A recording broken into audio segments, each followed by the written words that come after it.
Hello everyone, this is Raksha from Sri Venkateshwara College of Engineering. Currently, I am studying in a 7th semester. I am from the CSE department. Today, the topic which we are going to discuss are on the subject network management. The concept which we are going to study today is OSI model, TCP/IP model, and the comparison between the OSI and Internet Protocol layer. OSI model. OSI stands for the Open System Interconnection.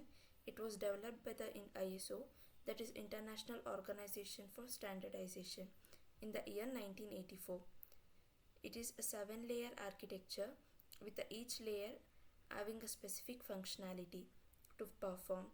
All the 7-layer work collaboratively to transmit the data from one person to another across the globe. This is the OSI model.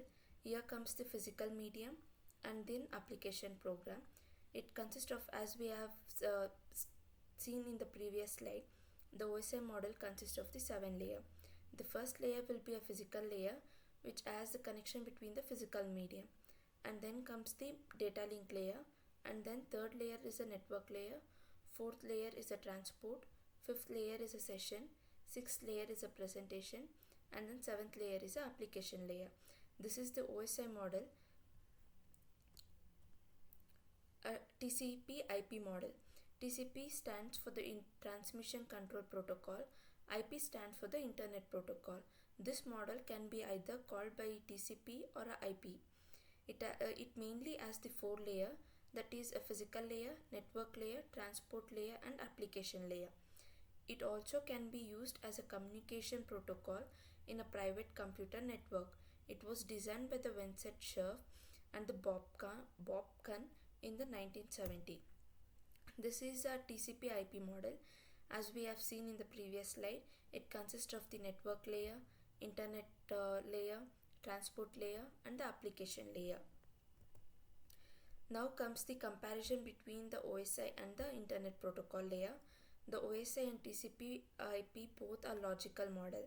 One of the main similarity between the OSI and TCP model is that they both describe how information is transmitted between two devices across a network. Both models define a set of layers. Each layer performs a specific set of functions to enable transmission of data. The another similarity between the two models is that they both use the concept of encapsulation, in which data is packaged into a series of header and tailor that contain information about the data being transmitted and how it should be handled by the network. Here comes the other by comparing this different components between the OSI and TCP model. Both OSI and TCP are logical model.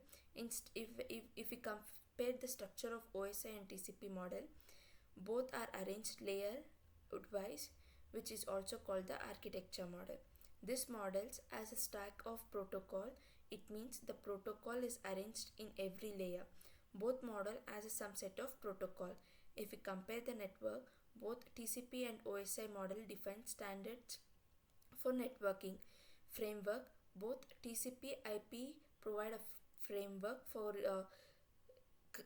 creating and implementing network standard and device communication layer process.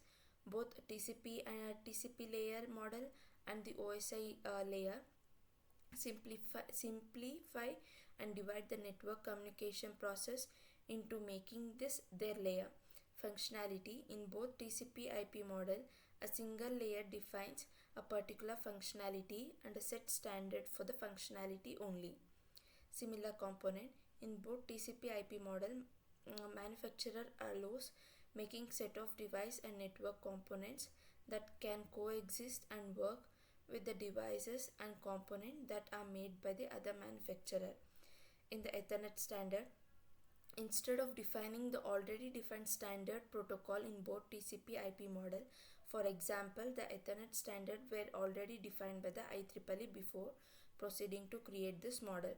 So instead of dealing them again in both the models of IEEE standard, this is also the comparison between the OSI model and the Internet Protocol layer. And then next comes the Conclusion between the OSI conclusion of the OSI and Internet Protocol layer. As we have seen, both the models are two different conceptual framework used to describe how communication protocol work. One of the main similarity between the two model is that they both describe how function is transmitted between two devices across a network. Both model define a set of layer, each of which perform a specific set of function to enable the transmission of data. Another similarity between the two models is that they both use the concept of encapsulation, in which data is packaged into a series of header and tailor that contains information about the data being transmitted and how it should be handled by the network. Despite this similarity, there are some key difference between the two models. One of the main difference is that TCP model is primarily used in the internet and other network that use the internet protocol, and while the OSI model is the more generally framework that can be used to describe any network protocol. Additionally, the TCP IP net model has only 4 layers, while the OSI model has 7 layers. This is the conclusion for the comparison between the OSI and Internet Protocol layer. This is the diagram which represents the comparison between the OSI and Internet Protocol layer. As we have seen in the earlier slides, OSI model consists of 7 layers. They are physical layer, data link layer. In the network layer, it consists of 3 different types of network, and then comes the transport layer, session layer, and representation layer, application layer. In the Internet Protocol layer, as we have seen, it consists of the 4 layers, that is application layer, transport layer, network layer, and the uh, data link layer. This is the diagram which shows the comparison between the OSI model and the Internet Protocol layer. Thank you.